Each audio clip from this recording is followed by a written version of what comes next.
ಹರಿ ಓಂ. ಸರ್ವಂ ಕುಶಲಂ ಕಿಲ ಶುಭಂ ಭವತು. ಅನ್ಯಥಾ ಶರಣಂ ನಾಸ್ತಿ ತ್ವಮೇವ ಶರಣಂ ಮಮ ತಸ್ಮಾತ್ ಕಾರುಣ್ಯ ಭಾವೇನ ರಕ್ಷ ಮಾಂ ಜಗದೀಶ್ವರ. ಪರಮಾತ್ಮನಲ್ಲಿ ನಾವು ಈ ರೀತಿಯಾಗಿ ಪ್ರಾರ್ಥನೆಯನ್ನು ಮಾಡಬೇಕು. ಅನ್ಯಥಾ ಶರಣಂ ನಾಸ್ತಿ, ನಾನು ಬೇರೆ ಯಾರಿಗೂ ಶರಣು ಹೊಂದುವುದಿಲ್ಲ. ತ್ವಮೇವ ಶರಣಂ ಮಮ, ನಾನು ಶರಣಾಗತನಾಗಬೇಕಾದದ್ದು ನಿನಗೆ ಮಾತ್ರ, ನೀನು ಮಾತ್ರ ಜಗತ್ ರಕ್ಷಕ. ತಸ್ಮಾತ್ ಕಾರುಣ್ಯ ಭಾವೇನ, ಸ್ವಾಮಿಯೇ ಹಾಗಾಗಿ ನನ್ನ ಮೇಲೆ ಕರುಣೆ ತೋರಿ, ಕೃಪೆ ತೋರಿ, ಕರುಣಾ ಭಾವದಿಂದ ರಕ್ಷಮಾಂ ಜಗದೀಶ್ವರ, ಹೇ ಜಗದೀಶ್ವರನೇ ನನ್ನನ್ನು ರಕ್ಷಿಸು ಅಂತ ಹೇಳಿಕೊಂಡು, ಈಗ ಶಾಲೆಯಲ್ಲಿ ಗುರುಗಳು ಮಕ್ಕಳಿಗೆ ಅಕ್ಷರಾಭ್ಯಾಸವನ್ನು ಮಾಡಿಸ್ತಾರೆ. ಅಕ್ಷರವು ಹೇಗಿರಬೇಕು ಎಂಬುದಕ್ಕೆ ಸಂಸ್ಕೃತದಲ್ಲಿ ಒಂದು ಮಾತಿದೆ. ಅಕ್ಷರಗಳನ್ನು ಹೇಗೆ ಬರೀಬಾರದಂತೆ. ಕೆಲವರು ವಿದ್ಯಾರ್ಥಿಗಳು ಅಲ್ಲ, ದೊಡ್ಡವರು ಕೂಡ ಅಷ್ಟೇ, ಅಕ್ಷರಗಳನ್ನು ಬರೀತಾರೆ, ಅದನ್ನು ಓದಲಿಕ್ಕೆ ಬಹಳ ಕಷ್ಟ ಆಗ್ತದೆ. ಅದು ಕೇಳಲಿಕ್ಕೆ ಸುಲಭವಾಗಿರಬೇಕು, ನೋಡಲಿಕ್ಕೆ, ಓದಲಿಕ್ಕೆ ಎಲ್ಲದಕ್ಕೂ ಸುಲಭವಾಗಿ ಇರುವಂತಹ, ಚೆಂದವಾಗಿ ಕಾಣುವಂತಹ ಅಕ್ಷರ ಆಗಿರಬೇಕು. ಹಾಗಾದರೆ ಹೇಗಿರಬೇಕು? ಒಬ್ಬ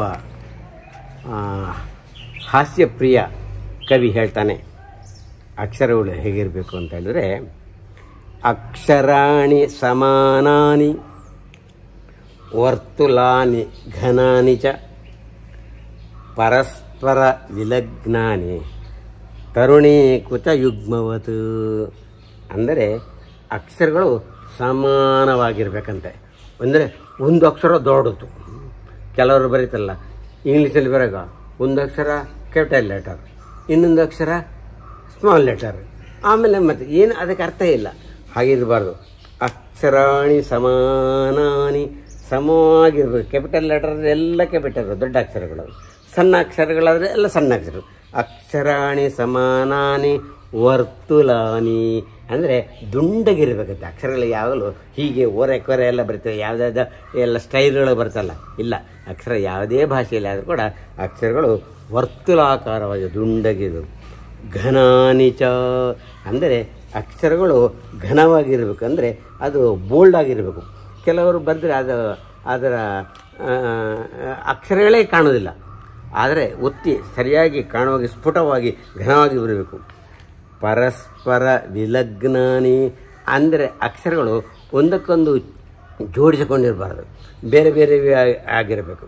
ಅಲ್ಲಿ ಅಂದರೆ ತುಂಬ ಗ್ಯಾಪ್ ಬಿಟ್ಟುಕೊಂಡು ಅಂತ ಅರ್ಥ ಅಲ್ಲ, ಬೇರೆ ಬೇರೆ ಅಕ್ಷರ ಸ್ಪಷ್ಟವಾಗಿ ಒಂದಕ್ಕೊಂದು ಜೋಡಿಸಿಕೊಂಡು ಇದ್ದರೆ, ಅರ್ಧ ಜೋಡಿಸಿದಾಗಿದ್ದರೆ ಅದನ್ನು ಓದಲಿಕ್ಕಾಗಲ್ಲ. ಪರಸ್ಪರ ವಿಲಗ್ನಾನಿ. ಹಾಗಾದರೆ ಅಕ್ಷರಗಳು ಹೇಗಬೇಕು ಅಂದರೆ, ಇವ ವ್ಯಂಗ್ಯಕಾರ ಹೇಳ್ತಾನೆ, ತರುಣಿ ಕುಚ ಯುಗ್ಮವತ್. ಒಬ್ಬ ಯುವತಿಯ ಕುಚ ಯುಗ್ಮವತ್, ಎರಡು ಸ್ಥಾನಗಳು ಹೇಗಿರ್ತವೆ ನೋಡಿ, ಒಂದೇ ಆಕಾರವಾಗಿದೆ, ಸಮವಾಗಿದೆ, ಒಂದು ದೊಡ್ಡದು ಒಂದು ಸಣ್ಣದಿರೋದಿಲ್ಲ. ವರ್ತುಲಾನಿ ದುಂಡಾಗಿರ್ತದೆ, ಆಮೇಲೆ ಸ್ಫುಟವಾಗಿರ್ತದೆ ಘನಾನಿ. ಹಾಗೆ ಪರಸ್ಪರ ವಿಲಗ್ನಾನಿ, ಪರಸ್ಪರ ಬೇರೆ ಬೇರೆ ಆಗಿರ್ತದೆ. ಹಾಗೆ ಅಕ್ಷರಗಳು ಇರಬೇಕು ಎಂಬುದಾಗಿ ಈ ಹಾಸ್ಯೋಕ್ತಿಗಾರ ಹೇಳ್ತಾನೆ. ಮಿತ್ರರೇ, ಭಾರತಸ್ಯ ಪ್ರತಿಷ್ಠೆ ದ್ವೇ ಸಂಸ್ಕೃತಂ ಸಂಸ್ಕೃತಿ ತಥಾ. ಸಂಸ್ಕೃತ ಮತ್ತು ಭಾರತೀಯ ಸಂಸ್ಕೃತಿ ಎಂಬುದು ನಮ್ಮ ಭಾರತೀಯರ ಒಂದು ಪ್ರತಿಷ್ಠೆಯಾಗಿದೆ, ಹೆಮ್ಮೆಯಾಗಿದೆ. ಜೈ ಶ್ರೀರಾಮ್.